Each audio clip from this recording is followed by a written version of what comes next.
Hello everyone, welcome back to my channel. मेरा नाम है पल्लवी भारद्वाज और मैं ड्रामास के ऊपर कुछ एंटरटेनिंग रिव्यू के वीडियोस बनाती हूँ। एंड मैं ये वीडियो सिर्फ एंटरटेनमेंट पर्पज़ के लिए बनाती हूँ और ये मेरा कोई प्रोफेशन नहीं है, क्योंकि कुछ लोग कहते हैं कि आप बहुत ज़्यादा टाइम में वीडियोस बनाते हो और कई कई महीने तक आपके वीडियोस नहीं आते हैं। तो उसका रीज़न ये है कि ये मेरा प्रोफेशन नहीं है। मैं ये वीडियो सिर्फ एज अ शेयरिंग बना लेती हूँ कि जैसे कि आप अपने किसी फ्रेंड के साथ, जैसे आप कोई मूवी देखने के बाद सिर्फ कुछ थॉट्स या रिव्यूज़ उसको लेके शेयर करना चाहते हैं, तो मैं उसी पर्पज़ से अपने शौक़ के लिए ये वीडियोस यूट्यूब पर अपलोड करती हूँ। इसीलिए मुझे थोड़ा टाइम लग जाता है और कभी मुझे कोई एपिसोड या कोई ड्रामा जब बहुत ज़्यादा एंटरटेनिंग और अपीलिंग लगता है तो मैं इसका वीडियो बना लेती हूँ। तो अभी सबसे ज़्यादा फेमस, सबसे ज़्यादा अच्छा ड्रामा मुझे पाकिस्तानी ड्रामाज में लग रहा है वो है परीज़ाद।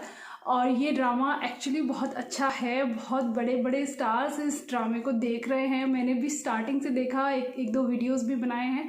तो अब तो जो ये ड्रामा है वो एंड होने वाला है और अब तो इसकी पॉपुलैरिटी बहुत ज़्यादा हो गई है। इंडिया में भी बहुत बड़े बड़े स्टार्स सुनने में आ रहा है कि ये ड्रामा देख रहे हैं। एंड मैंने तो ये भी देखा है कि कई बड़े बड़े फैशन डिज़ाइनर्स जो हैं वो परीज़ाद का जो OST है उसको अपने रैम्प पर यूज़ कर रहे हैं। तो डेफिनेटली ड्रामा बहुत अच्छी पब्लिसिटी पा रहा है और सच में ड्रामा अच्छा है। OST भी बहुत अच्छा है एक्चुअली। और सबसे ज़्यादा तो जो लिरिक्स है ना, वो लिरिक्स आपको बहुत मुश्किल से देखने में मिलते हैं। जो लिरिक्स हैं अल्टीमेट हैं परीज़ाद के, जो OST के हैं। और ड्रामा तो बहुत अच्छा परफॉर्म कर ही रहा है, एक्टर्स की एक्टिंग वगैरह सब बहुत अच्छा है। तो अभी जो हम बात कर रहे हैं कि ड्रामे के लास्ट एपिसोड के बारे में। अब ये last episode second last and last episode जो है वो आने वाला है, तो वो हम डिस्कस करते हैं। क्योंकि अभी तक परीज़ाद में हमने जो देखा है ना, वो यही देखा है कि परीज़ाद को अभी तक अपना ट्रू लव नहीं मिला है। और अभी हम देखते हैं कि लास्ट एपिसोड्स में कुछ देख रहे हैं कि नाहिद उसके पास फिर से आ जाती है। और लेकिन फिर भी परीज़ाद जो है वो उसको इसीलिए एक्सेप्ट नहीं कर पाता, क्योंकि वो देख रहा है कि वो सिर्फ उसकी सक्सेस, उसके पैसे के लिए उसके पास आई है। वो एक्चुअली परीज़ाद के लिए नहीं आई है। अब परीज़ाद का एक नया लव इंटरेस्ट मिल गया है उसे, और जो कि RJ एनी जो है वो।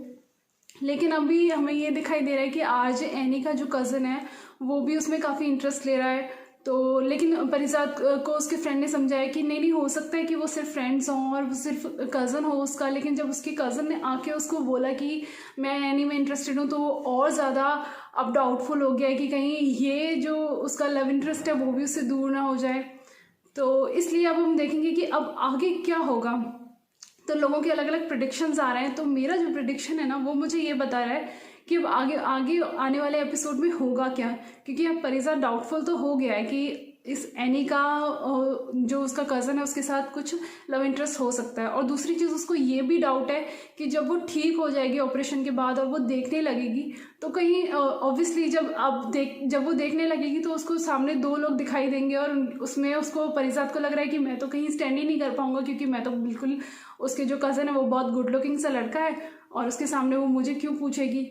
तो ये चीज़ अभी उसको परीज़ाद को लग रही है कि पता नहीं वो मुझे पसंद करेगी भी कि नहीं करेगी। होता है कि अब आगे होगा क्या। तो एक्चुअली मैं आपके साथ शेयर करती हूँ। मुझे जो लगता है ना, मैंने जो इस ड्रामे के 2 एंड प्रेडिक्ट किए थे। मुझे फर्स्ट एंड में तो ये लगा था कि जो RJ एनी है ये भी अपने कज़न में ही इंटरेस्टेड होगी और ये भी उसी तरीके की लड़की होगी कि भाई गुड लुक्स के ऊपर जाने वाली, और ये परीज़ाद को मतलब प्यार नहीं करेगी। और एक्चुअली फिर क्वेश्चन आता है कि परीज़ाद का जो रियल लव है वो कौन होगा। तो मुझे तो ऐसा लगा था कि जो नाहिद की सिस्टर है वो फ्रॉम दी फर्स्ट एपिसोड मैंने तो ये चीज़ नोटिस की थी कि वो परीज़ाद में इंटरेस्ट लेती थी, जबकि उस वक्त परीज़ाद कुछ भी नहीं था, कोई उसकी तरफ देखता भी नहीं था। उस टाइम पे भी नाहिद की जो सिस्टर है वो उसमें इंटरेस्टेड मुझे लगी थी। तो मैंने ये सोचा था कि शायद ये लड़की होगी जिसको ये दिखाया जाएगा कि परीज़ाद ने उसको एंड तक नोटिस नहीं किया फिर भी, और वो हमेशा अपने कहते हैं ना कि वो कह रहा था कि मुझे आज तक कोई रियल लव नहीं मिला, ट्रू लव नहीं मिला। तो वो ट्रू लव के पीछे भागता रहा, जबकि उसके सामने ट्रू लव था, लेकिन उसने कभी उसे नोटिस ही नहीं किया, क्योंकि वो इतनी खूबसूरत नहीं थी, इतनी गुड लुकिंग नहीं थी। ये मुझे लगता है कि ये शायद एक एंडिंग हो सकती है, और अगर ये एंडिंग ना भी हो तो मुझे लगता है ये बहुत इंटरेस्टिंग सा फैक्टर है और इसके ऊपर भी एक ड्रामा बनाया जा सकता है। अच्छा, ये मेरा फर्स्ट परसेप्शन था, लेकिन अभी मुझे लग रहा है कि शायद कुछ और भी एंडिंग हो सकती है। तो जो सेकंड एंडिंग है वो मैं बताती हूँ कि मुझे क्या लग रहा है। मुझे ये लग रहा है कि जो सेकंड एंडिंग है, तो जो लास्ट एपिसोड में जो दिखाया जाएगा ना, वो ये होगा कि अब परिजात को लग रहा है कि ये जो लड़का है, ये आरजे एनी जो है, वो इसी की तरफ झुकेगी, उसका झुकाव उसी की तरफ होगा, और फाइनली उससे ये जो उसका प्यार है ये भी छिन जाएगा। तो ये सोचकर वो मुझे ऐसा लगता है कि अपने जो उसका जो बॉडीगार्ड है उससे कह के उस लड़के पर अटैक करवाएगा और उस लड़के के मर्डर के लिए उसको बोल देगा। और फिर दूसरी तरफ जो है, एनी जो है वो फाइनली परिजात से कन्फेस करेगी कि वो उसी से प्यार करती है। लेकिन जब तक उसको पता चलेगा कि वो एनी उसी से प्यार करती है, तब तक वो उसके कज़न के मर्डर का ऑर्डर दे चुका होगा, एंड आई थिंक तब तक उसका मर्डर हो जाएगा। एंड आई थिंक इस चीज़ के बाद जब परिजात को ये पता चलेगा कि वो लड़की उससे प्यार करती थी, फिर भी उसने उसके कज़न को मरवा दिया, तो वो गिल्ट के कारण आई थिंक वो सुसाइड कर लेगा, मुझे ये लगता है। तो ये दो एंडिंग्स थी, और एंड आई थिंक अभी जो सेकंड एंडिंग है वो ही होने वाली है, क्योंकि अभी मुझे लग रहा है इस तरीके का, क्योंकि पहले मुझे लगा था कि वो फर्स्ट एंडिंग होने वाली है, लेकिन अब मुझे लगता है कि ये वाली एंडिंग होने वाली है।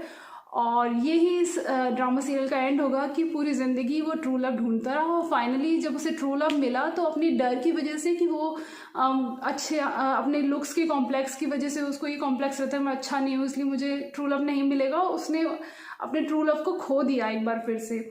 तो ये मुझे लगता है कि ड्रामा रहेगा इस तरीके का, ये इसकी एंडिंग रहेगी, और बहुत ही इंटरेस्टिंग होने वाली है एंडिंग। तो लेट्स सी। और अगर आप लोगों को लगता है कि ये एंडिंग जो है मैच करेगी या नहीं, तो प्लीज़ मेरे साथ शेयर कीजिएगा और बताइएगा कि आपको क्या लगता है कि क्या एंडिंग रहने वाली है। एंड आई डेफिनेटली नो कि आप में से कई लोगों ने ये नावल पढ़ा है, मैंने तो नावल नहीं पढ़ा है, और नावल मैंने सुना है कि उर्दू में है, तो मैं तो पढ़ भी नहीं पाऊँगी। तो इसलिए मैंने तो अपनी तरफ से जो मैंने प्रेडिक्ट किया वो मैंने आपके साथ शेयर किया। तो आप लोग प्लीज़ कमेंट करके मुझे बताइएगा कि आप लोगों को क्या लगता है कि एंडिंग क्या होने वाली है, और जिन्होंने नावल पढ़ी है वो रिवील तो मत करिएगा क्योंकि इंटरेस्ट ख़राब हो जाएगा, लेकिन ये बताइएगा कि मैंने जो प्रेडिक्ट किया है वो कितना % सही है। तो लेट्स सी आगे क्या होता है, एंड आपको मेरा वीडियो कैसा लगा प्लीज़ मुझे बताइएगा, और प्लीज़ आप मेरे साथ ये ड्रामे के जो रिएक्शंस है ना वो आप लोग भी शेयर कीजिए, ताकि बहुत इंटरेस्टिंग होता है देखना कि और लोग क्या सोच रहे हैं, और ये मेरा पर्पस भी यही है। तो thank you very much, thank you for watching.